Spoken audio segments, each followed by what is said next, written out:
Le 30 octobre 1961, la fête de Dhumrapa. Début de la légende, le début de la légende, le début de la légende. C'est tout à fait curieux.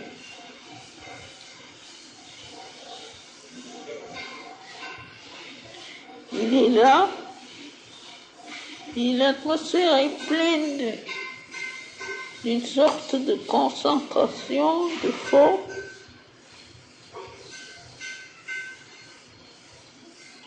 Et alors il y a ces deux choses. C'est ainsi que commencent les légendes.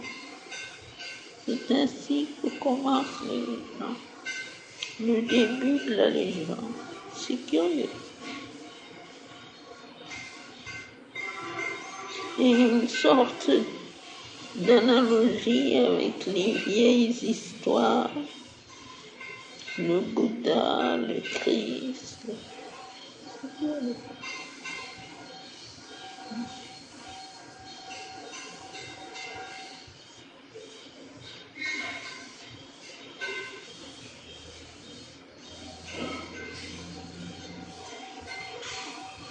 Comme si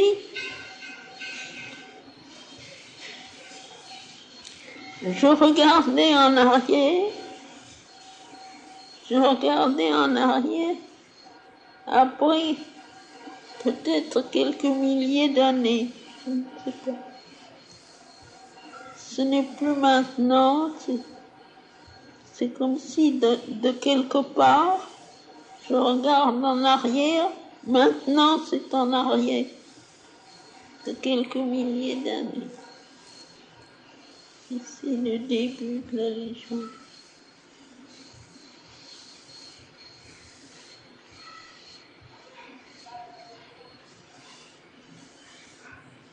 Et la photo adoptée par la légende, c'est déjà comme ça. C'est cette photo où il est jeune, de face où il y a la tête seulement.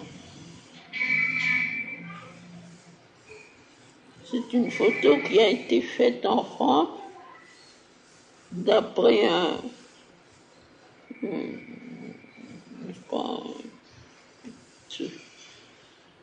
snap.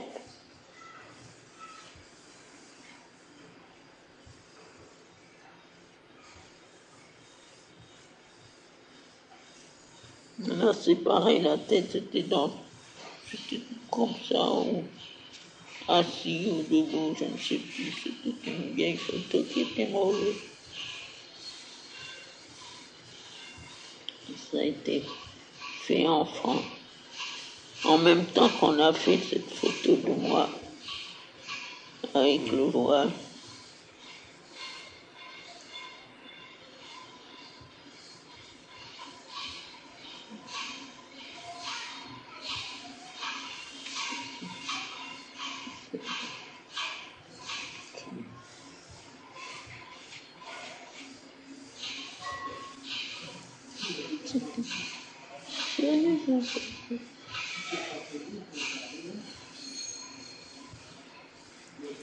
Et c'est toujours le même.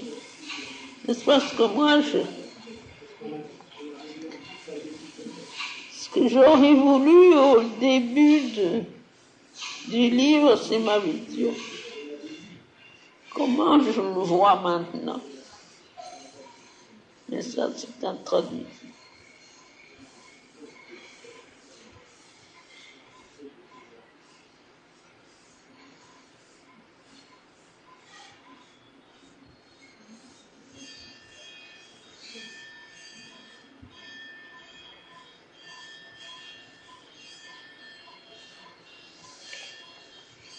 Ça fait quelque chose. C'est tellement compact.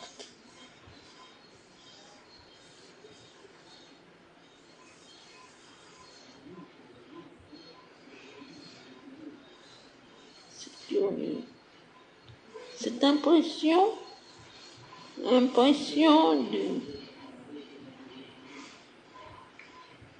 du corps et de l'atmosphère projeté, quand je suis projeté en avant, c'est quelque chose qui est plus dense, plus compact que le physique.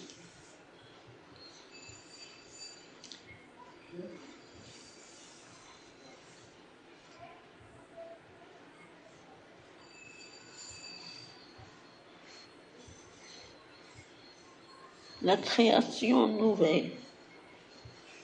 On a toujours tendance à penser que c'est quelque chose de plus éthéré. Théon lui avait dit, mais n'est-ce pas, Théon il ne s'exprimait pas très bien et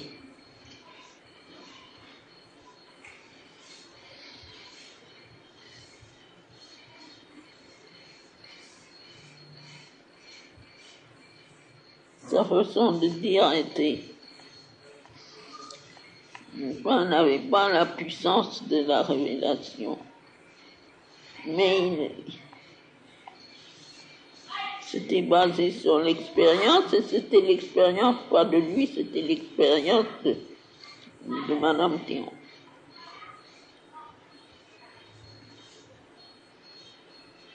Et elle n'avait pas, c'était une femme merveilleuse au point de vue de l'expérience, mais unique.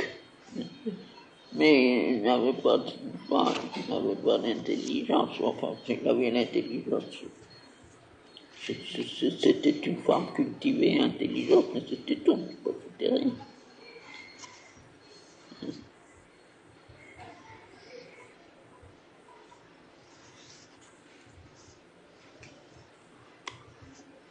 Mais vraiment, ils étaient vus comme des forerunners. Et ça, il insistait toujours. Il disait que ça sera une densité plus grande. Au point de vue scientifique, il paraît que c'est une hérésie. Que densité, ça ne veut pas dire ça. Mais c'était ça qu'il disait, une densité plus grande. Mais moi, l'impression que ça me fait, cette atmosphère, c'est quelque chose de plus compact. Plus compact, et en même temps qui n'a ni lourdeur, ni épaisseur, ni évidemment, tout ça, ce sont des absurdités au point de vue scientifique. Mais c'est l'impression compacte.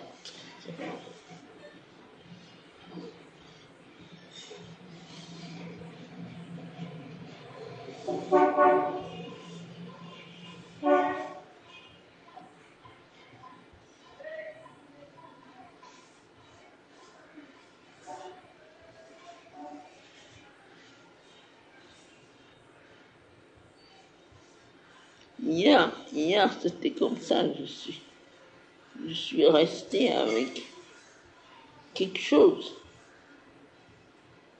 de si, comment dire, c'est solide, mais c'est pas solide dans la manière d'entendre. Dans nos approches solides, c'est pas comme ça. La tête était devenue comme ça. Yeah.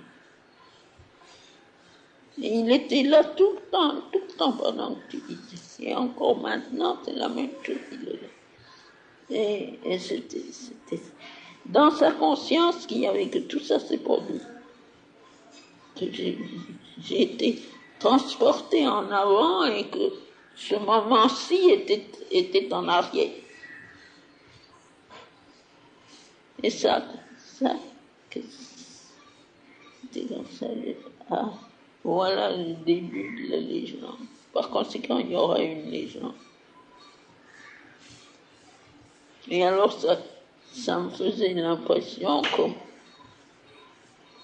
les légendes, comme et il y avait la même différence, n'est-ce pas, entre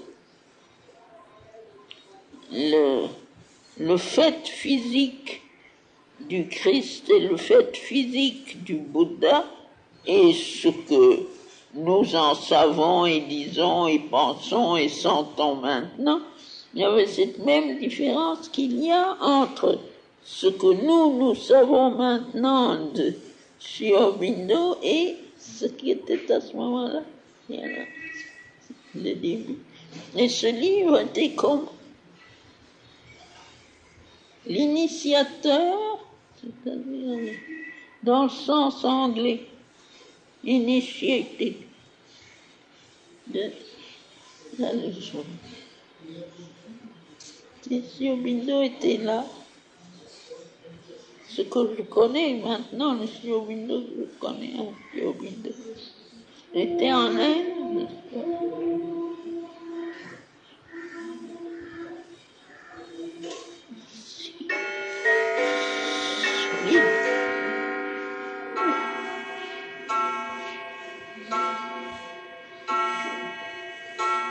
Une telle cohésion, une telle massivité, et en même temps,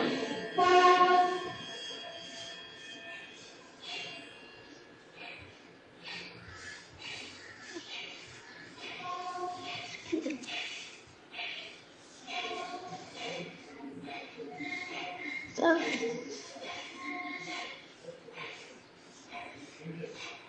c'est tout à fait autre chose que ce que l'on attend. Tout à fait.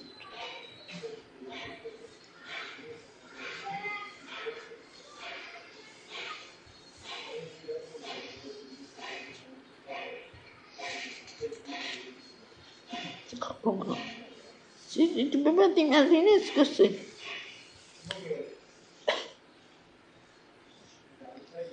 Et alors, c'était tout à fait, c'est resté toute la journée, une espèce de quelque chose qui est compact et sans division. Et alors, quand je touchais ma tête hier après-midi et soir, ça me paraissait mou. Et alors, c'est ça qui est étonnant. Quand je touche comme ça, j'ai l'impression que c'est mou, que la tête est devenue molle. Et en même temps, c'est une masse compacte. Qu'est-ce que c'est que ça? On va m'emmener dans un cabanon. Bon, voilà mon petit. Eh bien, c'est une expérience pour ta fête. Hier, j'ai commencé à voir ça, j'ai dit, tiens, ça, c'est le filon.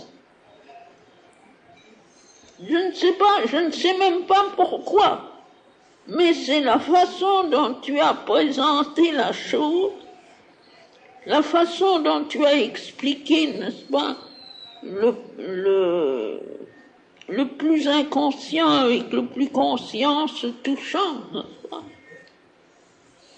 C'est ça qui a été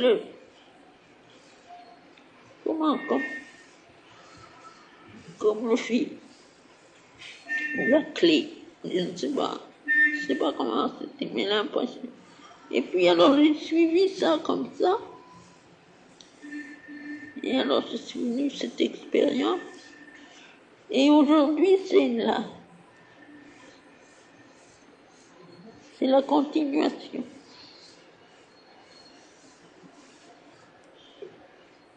C'est-à-dire qu'on a l'impression qu'on se trompe de chemin d'une façon ordinaire, que quand on est là à chercher le supramental, on est toujours à chercher là-haut. Mais c'est pas ça. C'est pas ça.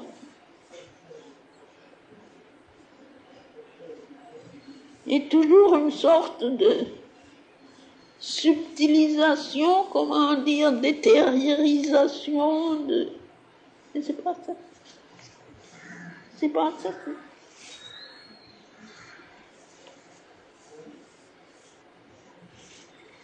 Bon. Faut pas garder ça, je te dis, on va m'enfermer. Ce matin, j'ai déjà eu cette impression, je me suis dit, Si je continue, bientôt je ne pourrai plus parler autrement. On va me mettre dans un asile d'aliénés. Non. Non, ça me semble Non, très... pas de danger. Non. Oh, je ne crains rien. Voilà mon petit. Alors, une bonne année. Mais elle commence bien ton année.